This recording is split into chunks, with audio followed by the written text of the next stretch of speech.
everyone, and welcome back to Table for One. This is the 7th episode of the podcast, which is pretty crazy. Once again, I have so much to say, but I first have to do some updates. Firstly, last week, since I recorded it so early, I forgot to wish my dog Hershey a happy 13th birthday. So everyone, wish Hershey a happy birthday. It could be the last. What the heck is going on outside? They're shooting something. Hold up. What the? Oh my god. They're shooting flames out of a stick. Moving on from that. Sorry about that, you guys. I don't know how much I'm gonna cut out of that. Just some teenagers coming back from lunch shooting some fire out of a stick. Just a normal time, I guess. Anyway, happy birthday, Hershey, I guess. Anyway, my next update. So this past weekend, I was so excited because it was going to be so hot. It was going to be like 30 degrees. It was like the first heat wave of the year, basically.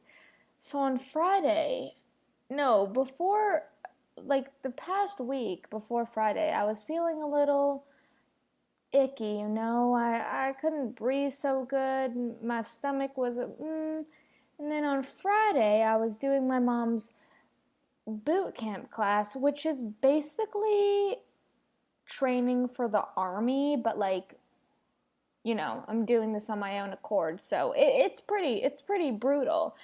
And some of these moves, man, I was like, ooh, girl, I don't feel so good. I had to cut that workout short.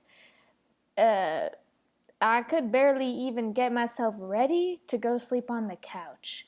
I didn't feel so good at all. And then that was Friday, I was horizontal. Saturday, horizontal. Sunday, horizontal. Finally, Monday, vertical again. I don't know what I had, you guys. I started new pills and stuff. It could have been that. I stopped it, and then my sickness went away, which is strange. I don't know if it's the pills, but, don't do drugs, am I right? Am I right? So yeah, I missed the entire hot weather. I mean, I was outside, but I wasn't fully present, The headache made it hard to hear, But I'm glad I'm feeling better just in time to record the podcast. Am I right? This is priority. My final thing I want to address before I start, which is because I usually explain in my intro, I talk about 5 topics, but what I've been coming to realize is that I spend way too much time I can spend way too much time talking about one thing, but I always be cutting myself short because I need to talk about 5 things. Guess what? Times have changed, okay? I'm no longer talking about 5 topics. I'm talking about however many topics I get through. It could be 1, it could be 2, it could be 10, but probably maximum 5. Today, I swear I might only get through 2.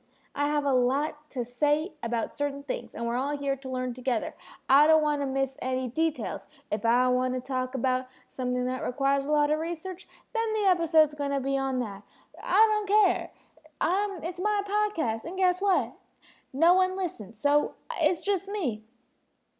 So, now that we're all caught up, let's begin.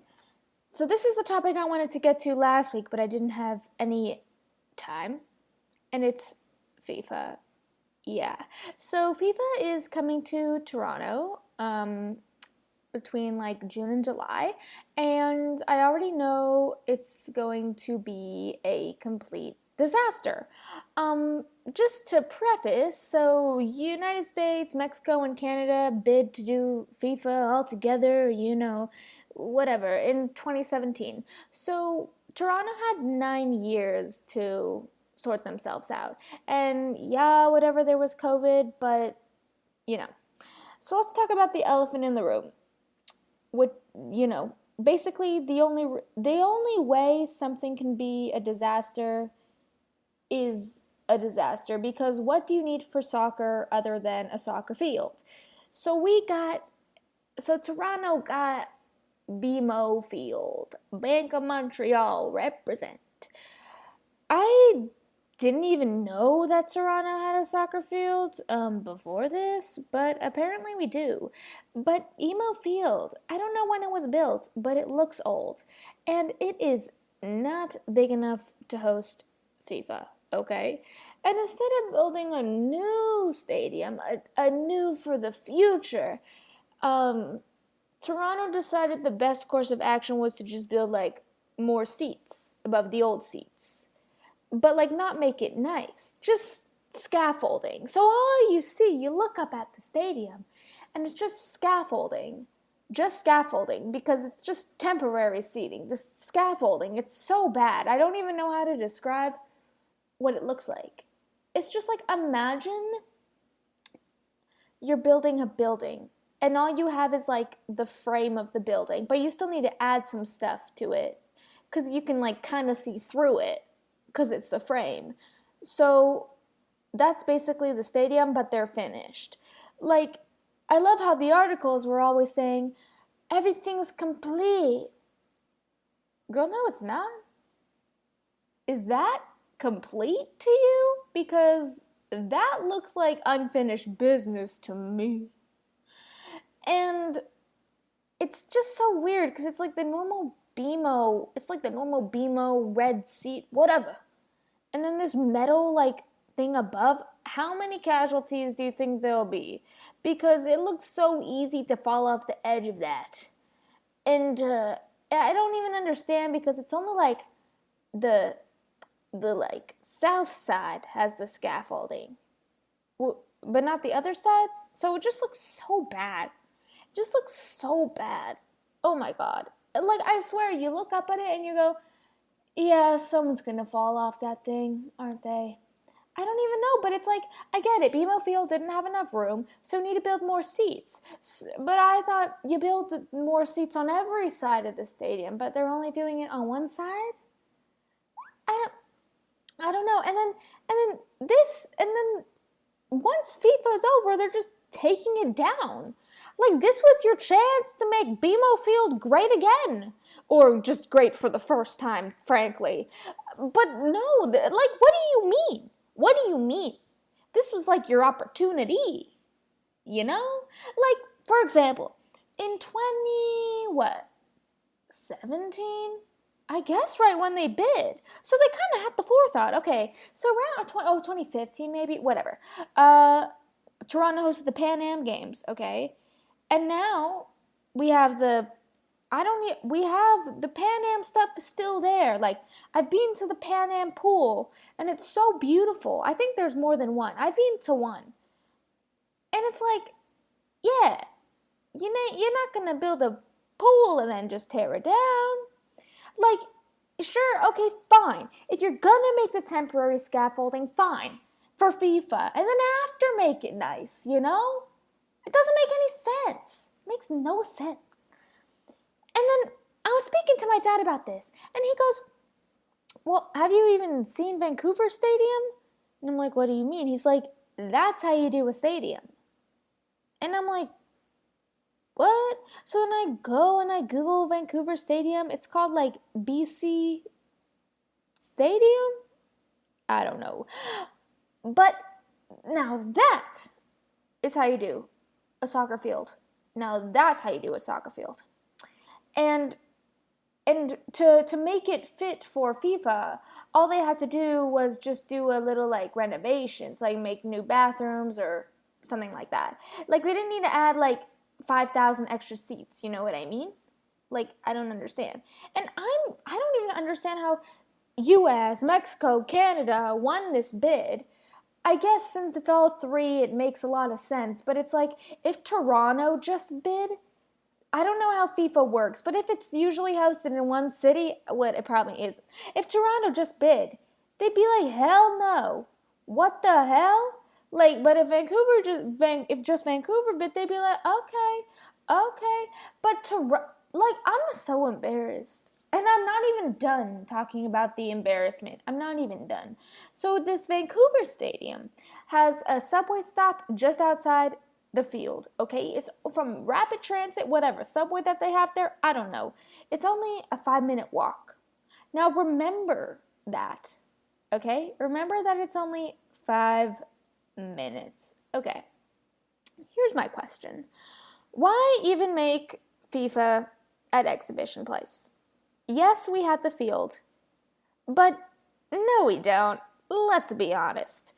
Downsview makes a lot more sense. If you don't know where Downsview Park is, hey, what was that? Rogers Stadium was there. There's so much empty land everywhere. There's warehouses too. You could probably fit a stadium in that. Just build one. If the Downsview Stadium is temporary, then you can build a temporary soccer field there and make it nice. Instead of adding a little thing on, And and on top of it not even making sense at Exhibition, I hate Exhibition Place. I think everybody hates Exhibition's Place. Exhibition Place only exists because I think Doug Ford has a crush on the Exhibition Place, okay? He take down the Science Center, he say we moving it to Exhibition. The CNE makes way more sense also if it was at Downsview or something, because there's a stadium, or even where Canada's Wonderland is, stick it in the parking lot. No, has to be an Exhibition. Cirque du Soleil used to be an Exhibition before they were hell no, and they got out of there. They had some random place in Etobicoke, but it makes way more sense. Both marathons finish at Exhibition, despite the fact that after a marathon, most people can't even take one more extra step. But you're going to have to walk a lot because to Union Station, the closest subway station, is a 50-minute walk. 50. 50 to get to FIFA. Remember these times, guys. And I'm shocked that children can still go door to door to trick-or-treat on Halloween instead of having to trick-or-treat at the Exhibition only, and for a price, of course. I bet the Science Center is going to be so much worse at Exhibition for triple the price, because it's Exhibition, of course. And, no, actually, I'll come back to this. So I was watching a video on FIFA. It was a 5-minute video. It took me about 20 minutes to get through the video because 30 seconds in, I learned where the FIFA Fan Festival takes place. Do you want to know where the FIFA Fan Festival takes place? Not at the Exhibition. That would make a lot more sense. But between Bathurst on the east, Strawn, spelled Strachan, on the west, Lakeshore West Go, and the Gardner. If you guys didn't put the pieces together, the FIFA Fan Festival is in the Fort York Historic Site. Yeah, you heard that right. Remember the Battle of Fort York? Yeah. That site that they kept so pristine because it's historic? Yeah. It's actually there. And I don't think that they played soccer during the Battle of Fort York, but you can correct me if I'm wrong. But I'm pretty sure. So let me tell you. So this FIFA Fan Festival at this historic site, some school. I went to Fort York on a field trip. But apparently you can't do that this June. No schools can do this. So let's see. Let me tell you what's in the FIFA Fan Festival. So we got the main gates. Oh yeah. FIFA store, garden pavilion, viewing screen, because the stadium's so far away, of course. Street Eats 1. Toronto Market, which is what Toronto's native name, whatever. Pitchside Terrace, main stage. Oh, Casamigos Clubhouse. Oh, Casamigos. Oh, it's in Espanol. Ontario campus, World Mini Pitch, Street Eats 2, and Viewing Screen. 2 viewing screens? Oh, wait, why is Street Eats 1 and Street Eats 2, but it's just Viewing Screen and Viewing Screen? You know what? Well, I'm not even going to ask any questions. So that's all in the Fort York Historic Site. Remember that they fought a war here. Don't even forget it. But you know, even though it's historic, you need Street Eats 1 and Street Eats 2. Anyway, here's some rules about historic sites. Intervening on a historic place, that is, any action or process that results in a physical change to its character-defining elements, must respect and protect its heritage value. Yeah, I didn't know FIFA was part of the Battle of York. Because, yeah, I don't know. This feels like an intervention to me. Now, is it a permanent change? No. But it could have lasting effects. Another rule, you must conserve the heritage value of a historic place. I no comment there, you guys. No comment there. Yeah, I don't know how they're conserving that one, but okay. You must also conserve heritage value by adopting an approach calling for minimal intervention. Now, I just read out how many things are in this fan festival. That's 13 things. 13 things that are taking up the entirety of Fort York. Minimal is definitely non-existent. It's giving maximal. You know what I mean? Now, let's talk about the elephant in the room, because I've been putting it off. I've told you it's a 5-minute walk to Vancouver Stadium. It's a 50-minute walk to BMO Field. Let's talk about the transit. Stupid exhibition place. Here's how 300,000 new visitors to Toronto will have to get to BMO Field. So, they can either take the GO train from Union Station, one stop, to Exhibition GO Station, of course. Gotta name the station after the place, obviously. See, the thing is, during FIFA, the frequency is every 15 minutes, which is kind of poor considering that 300,000 is a lot of people, you know what I mean? And apparently this is an increase in frequency, but I thought Lakeshore West Go has a 15-minute frequency anyway. I don't know. But actually, this increased frequency is only until July 5th. While the last game is July 2nd, FIFA actually stays here until July 19th. And yeah, you don't have to go to the stadium anymore. But I find it kind of hilarious that, the second the games are over, decrease that frequency, decrease it. So if you really need to get to the field, if you forgot your bag or something, you can take the bus. The Go Bus. And good luck with that.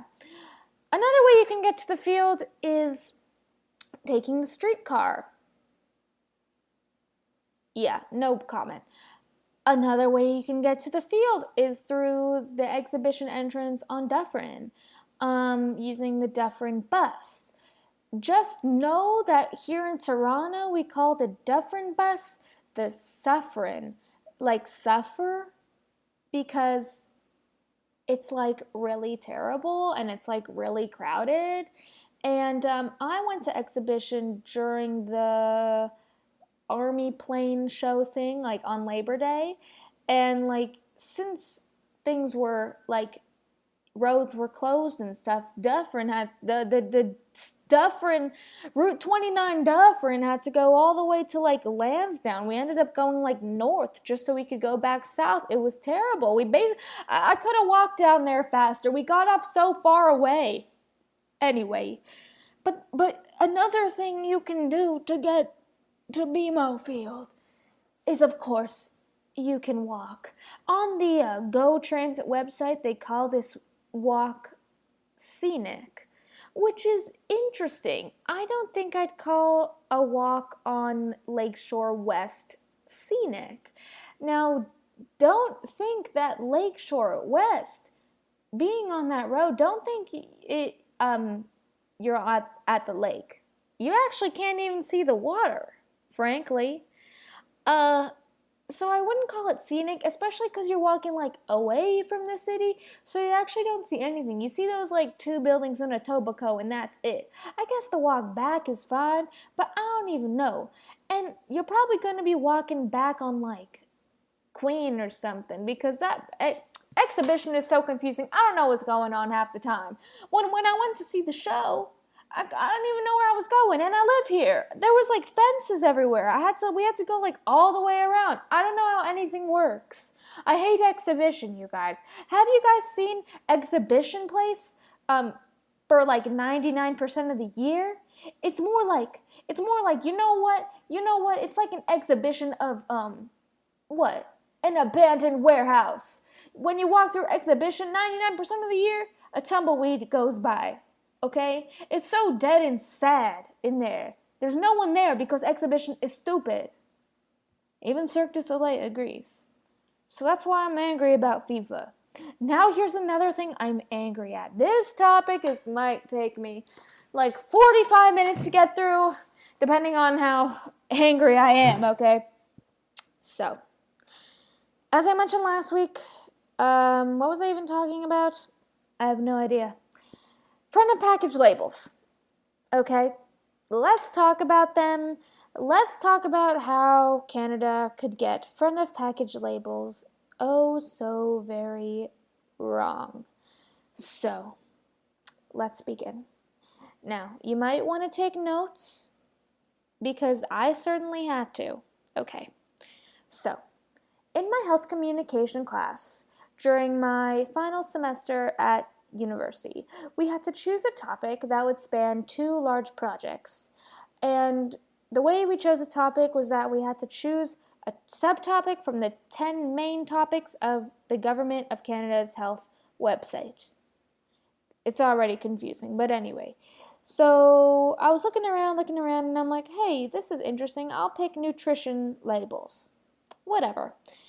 The first assignment made us do a lot of just plain research on the topic, and doing this led me down a rabbit hole on perhaps the worst design nutrition label of all time, which is Canada's new front of package labels that were mandated in January 2026. So only a month before I started the first project, which is kind of crazy. It was kind of perfect timing, or it was a terrible timing. We'll soon find out. So, what are front of package labels? So, for Canada's sake, front of package labels are mandatory labels that appear on prepackaged food or beverage items. Food or beverage, I couldn't write that good. On prepackaged food or beverage items, that meet or exceed the threshold levels for at least one nutrient of concern, which there's 3 in total, and those are saturated fat, sugar, and sodium. Okay? Over half of prepackaged foods have these labels, and these labels are intended to help consumers make more informed food choices and to decrease the risk of chronic diseases. So this sounds simple enough. You think, oh, this could be really helpful to make me, not get diabetes or something. No, this is stupid. Let me tell you and let me convince you why it's stupid. Well, it convinces itself. Anyway, first, why it's stupid. We have 5 points to get through. The label choice / design itself. So, Canada uses a warning label front of package label, which is the only kind of front of package label that has a negative connotation. Now, I guess I should probably describe what their label looks like. So imagine a label on the food. To the left, there's like a magnifying glass. It's the whole thing's like in black and white, okay? So the magnifying glass is black, everything else is, the background is white, and then it says high in, and then it says sodium, sugar, saturated fat, depending on what that food is high in. So you have this like black thing, and it's like kind of really, kind of in your face. That wasn't a racist comment. Okay, so that's what it kind of looks like. If you can picture that. But if you're Canadian, I know you've seen it. I know. So Chile was the first country to implement a warning label type, a front of package label, in 2016. And looking at their label and Canada's label, it's clear that you can see the design influence between the two countries. And I just think the warning label is so stupido for many, many reasons, especially once we get into the logistics side of these front of package labels. But for now, who said that the warning label was any good? It is so vague. And for what? High in sugar. Okay, I'm literally buying cookies, but thanks for the tip? Like, it's really not, if you really think about it, it's really not helpful most of the time. Like, yeah, every treat is gonna say, high in sugar.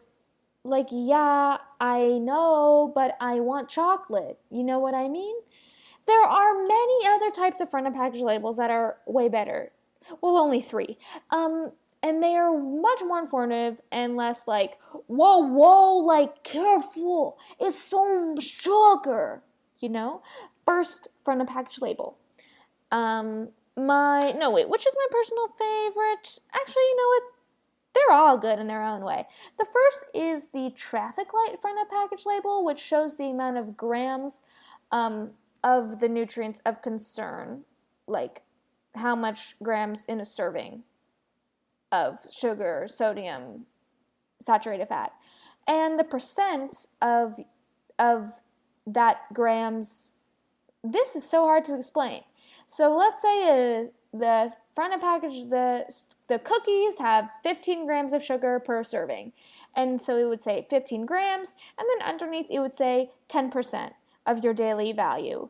And the background of that percent will either be green, yellow, or red, depending on if you might get diabetes, or if you will definitely get diabetes. So let's say 10% is like pretty low, then it would be green. But if it was like 100% of your daily value, then it would be red. You kind of see what I'm getting at? So this gives you a much fuller picture of like how much nutrients of concern you're actually getting, instead of just saying high in, which is okay. You'll see why it makes no sense very soon. And it kind of allows you to see if you're actually getting a lot in one serving size, because it could be high in sugar, fine, but it's only actually this much percent of your daily value, like a low percent, even though it's technically high, you know what I mean? Another type of front of package label is the Nutri-Score, which scores the food A, B, C, D, or E using a calculation. This is probably the first time the letter E has ever been used in a grading system ever. But the calculation is nutrients to limit, which is kilojoules, sugar, saturated fat, sodium, minus nutrients to increase, which are fruits, veggies, nuts, fiber, protein, which I don't know how they calculate whatever. But a lower score means higher nutritional quality. So on the front of package label, the A is also like green and the E is red, and it's like all the colors in between. So if the score is an A, oh my goodness, it's like, what? Celery, so healthy. Skin gets skinnier just by consuming it. Then the third one is the health star rating, which basically combines the two and gives data. There's no colors, but same vibe. And then a star rating if the food is good or not.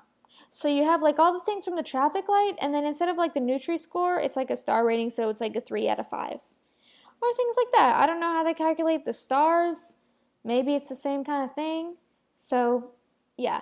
Those are just 3 examples on front of package labels that are infinitely better than warning labels. So as you can see, these Canada's stupid warning label, front of package labels were flawed from the jump. The label choice was poor to begin with, and it can only go downhill from here. Okay, second, why it's stupid. The math and the difference between the front of package labels and the back of package labels sometimes. So you're going to have to stick with me because this is where it gets confusing. Okay?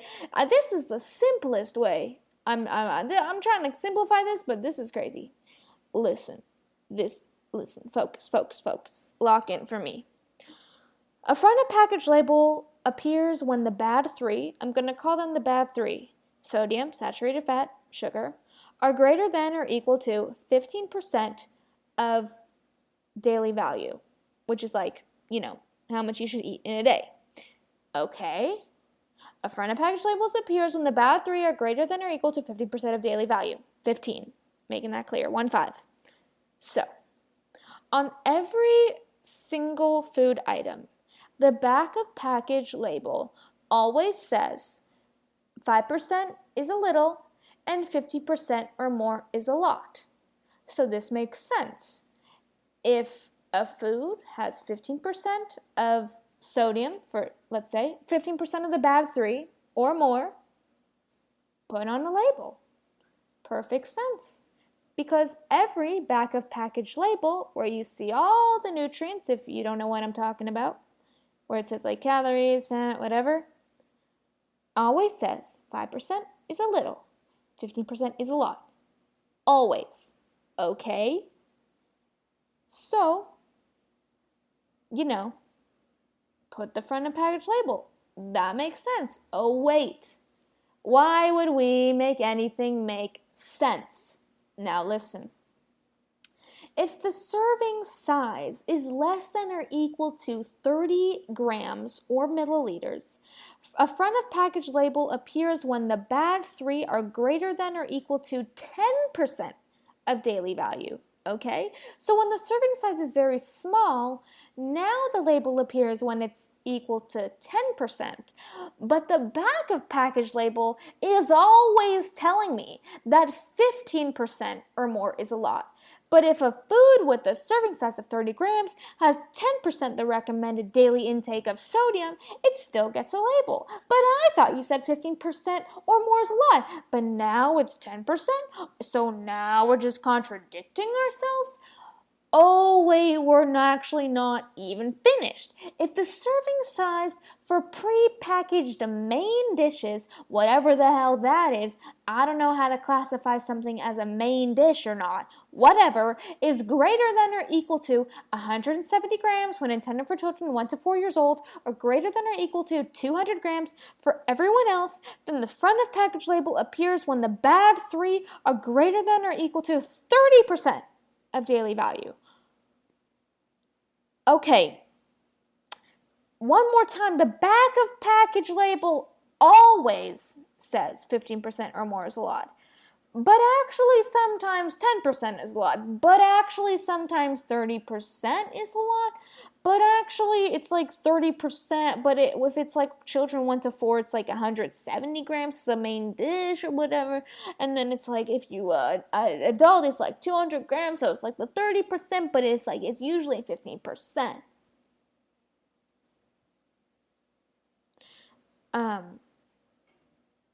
So basically, not only are front of package labels actually really confusing and contradict themselves at every turn, this information is not accessible in the slightest. Not at all. You have to look through like 100-page studies and justifications of the studies through the past 10 years of this front of package label development from Health Canada that are hidden away in these like archived Government of Canada websites, which everyone knows navigating a government website is like navigating through a maze blindfolded, okay? So, in conclusion, the only person who actually knows how front of package labels are calculated is me. No one else, I'm sure of it. But now you do too. So just remember, back of package labels always say 15% regardless. But if the food is less than 30 grams, it's actually 10%. But if the food is actually more than 200 grams for adults and 170 grams for children 1 to 4 years old, it's actually 30%. Okay? Super simple. Oh wait, we're not even finished. Third reason why it's stupid. Rules when a company has a front of package label. Rules companies have to follow when they have a front of package label. That's a better way to put it. Now listen. Even when a company has a front of package label, which they have to figure out themselves, by the way, not the government. They have to put this sticker on, or not sticker, they have to print it on their packaging manually. They are still allowed to make contradictory claims to their label. So companies can still say reduced in, even if they have a front of package label. If their product is high in saturated fat, they can claim reduced in saturated fatty acids. If their food is high in sugar, they can claim reduced sugar. If their product is high in sodium, they can claim reduced in sodium or salt. So you tell me what the point is in front of package labels when they can still claim they are reduced in something that they are legally required to state that they're high in. And you can't say no sodium, and you can't say unsweetened, but you can say reduced in. Girl, literally bye. Literally bye. And I just am remembering this now, so I'm going to throw this in. A lot of companies don't want this label. So to get rid of this label, they start using artificial sweeteners or things like that so they don't have the label, which actually makes the food worse, even less healthy. And then they can also make these no sodium claims because they don't have the label. Anyway, fourth why it's stupid. Guys. Did they even double check front of package labels with themselves? Canada's Food Guide contradictions. So this study was done in 2025 by people at U of T or something like that. So things could have changed because this was before the mandate, but I certainly doubt that. The researchers wanted to see what foods would get a front of package label. And they also wanted to assess the extent to which front of package label regulations could support healthy eating in line with the Canada Food Guide. You know, the guide that already exists. Okay? I'm so angry. This is so bad. Listen. Half of the foods that would not display a front of package label were considered not nutritious by Canada's Food Guide. Are you following? Don't display front of package label, but they're not healthy. But if you don't have front of package label, I thought it's healthy. Guess not. This shows gaps in front of package label regulations for identifying healthier foods in comparison to the Canada Food Guide. You know, the guide that already exists. Additionally, 45% of the foods that don't have a front of package label contain low amounts of nutritious foods recommended by Canada Food Guide. So, if you don't have a front of package label, you might not even be nutritious. Anyway, now some foods with a front of package label are considered nutritious by the Canada Food Guide, like bread, plant-based protein, beans, and prepackaged salads because of the sauce that comes with it. I remember going to the store and seeing my favorite Heinz tomato beans that I always buy with the front of package label on it and being like, what the hell? What the hell? It's just beans. The bread that I always buy has a front package label. It says high in sodium for 2 pieces of bread. I only eat one, but I don't want to buy this bread. It makes me feel bad. My parents stopped buying this bread for a hot minute because I taught them about this and it made them feel bad. So they brought some from some more expensive organic jank that tastes like cardboard. So not only do front of package labels contradict themselves, they also contradict pre-existing recommendations from themselves, like from Canada. They contradicted itself. Canada contradicts Canada. I don't know. Okay. Fifth and final why it's stupid. Canada's justification of why these labels work. Okay. Before Canada mandated front of package labels, they of course had to justify that front of package labels are so totally good.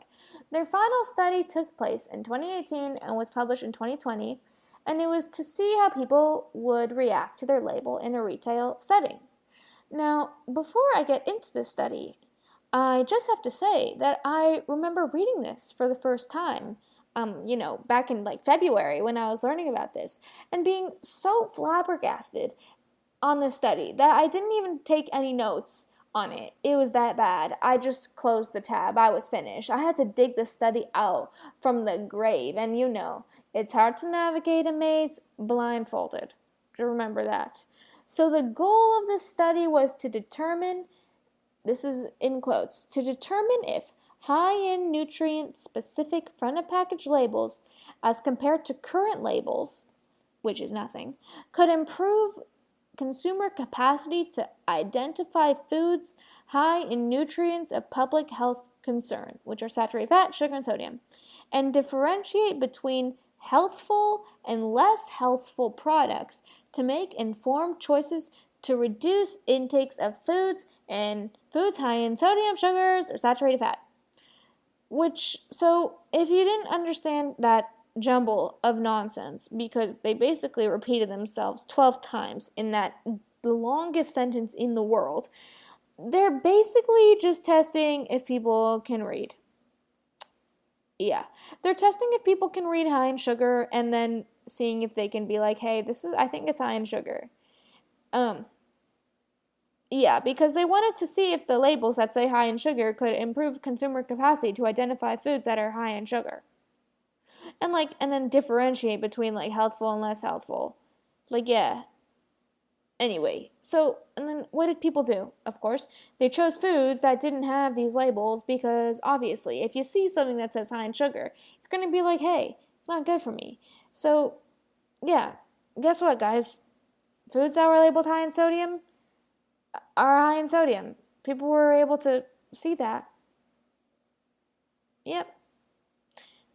The label says it and people were able to read it. This is what they should have done. They should have stuck a front of package label on something that didn't have a lot of sodium and then see what people think, because I think that they'll say that is high in sodium too. If they stuck a front of package label on an apple, I bet people would think that apple's high in sodium too. So basically the study is extremely misleading. They're saying, OMG, it works. Girl, no the hell it doesn't. What the hell are you saying? And this study also says, these are their amazing results. Just saying. Although this study was conducted in a naturalistic supermarket setting, there was no exchange of money or food products, and participants were aware that they were participating in a research study. Oh, okay, so we never actually tested this in a real setting. We just deployed the thing. Oh yeah. And I guess we also forgot to mention that a lot of prepackaged foods are cheaper than veggies and stuff, and I guess lower income people can just feel guilty about their purchases. Because, who cares? Oh, and also, who cares about food preferences? And also, who cares about allergies? The study also says that they demonstrate the efficacy of a nutrient-specific warning label on foods for assisting shoppers in recognizing healthier foods as well as what not to buy.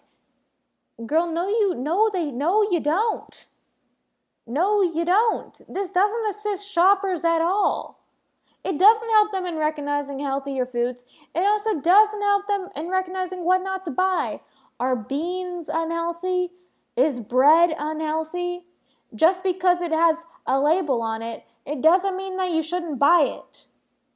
Literally, what is happening? What is happening? They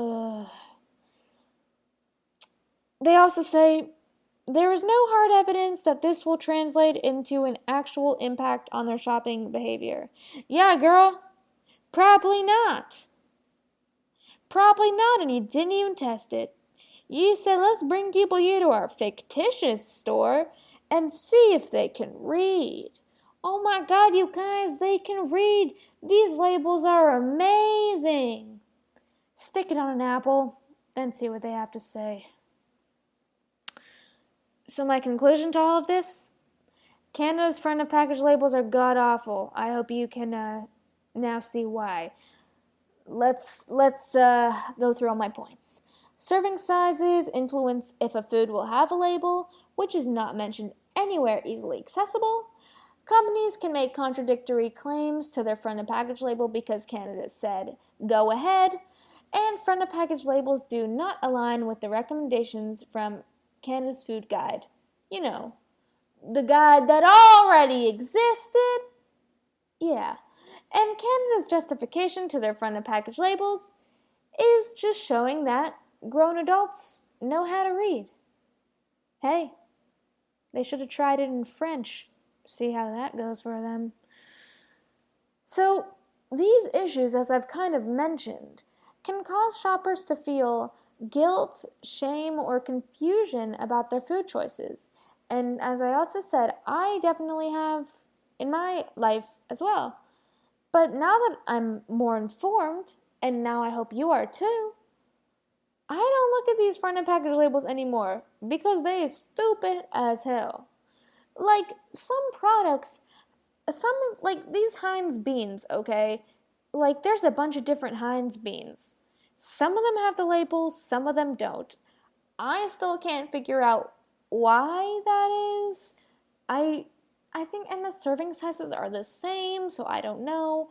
These crackers that I always buy, they have like different like variations, and the one has the front of package label and the one doesn't, but it's not because they're different. I think it's just the serving size. So they're actually the exact same. I don't know. So, yeah, I don't know.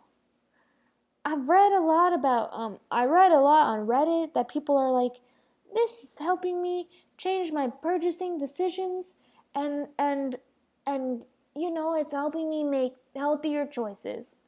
Girl, stop. Girl, stop. Don't read the labels. Don't read them. Just stop. When you see a label, say stop. I'm not reading that. Because let me tell you, your choices are not getting any way, shape, or form positively affected by this. No way. Is it Canada's front of package labels or is it Canada's front of package eating disorders? I mean, seriously. Seriously. What if someone it's their favorite, listen. What if someone likes to eat Lucky Charms? Surely Lucky Charms has a label. And it's been their favorite since childhood. Okay? They never took one glance at the back of the box to see the calories or anything like that or any of the facts because it just reminds them of home. But all of a sudden, they see this label on the front. Oh my God, it's high in sugar and sodium? I've been eating this for my whole life. No wonder why I'm so XYZ.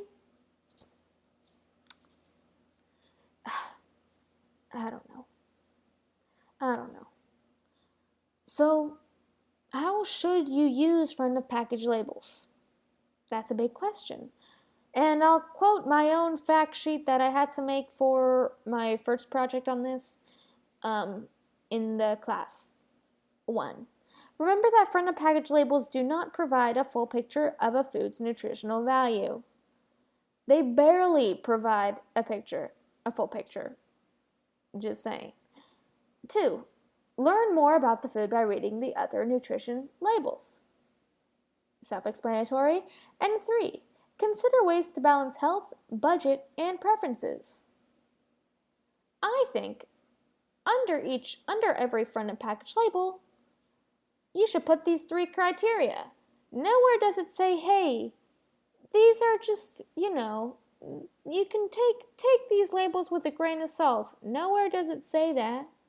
Because it's these stupid warning labels that are like, careful, stop, it's high in sodium. Like, I don't know. I also wrote in my fact sheet, quote, bottom line, front of package labels should guide healthy choices, but not dictate them. Yeah, I wouldn't actually say this. I'd say they shouldn't even guide healthy choices. They should barely guide a healthy choice. They're there, but, are they? You know what I mean? So those were front of package labels. Those are front of package labels. The question is, should I do my 3rd topic, or should that be all? You know what, guys? I think that's all. We got through 2 topics today, and you know what? That's okay. Thank you all for listening. I hope you learned something. This was a serious one today. Maybe a bit of a shorter one, but that's okay. Well, I hope to see you guys next week. I got 2 topics already ready to go. And yeah. Bye.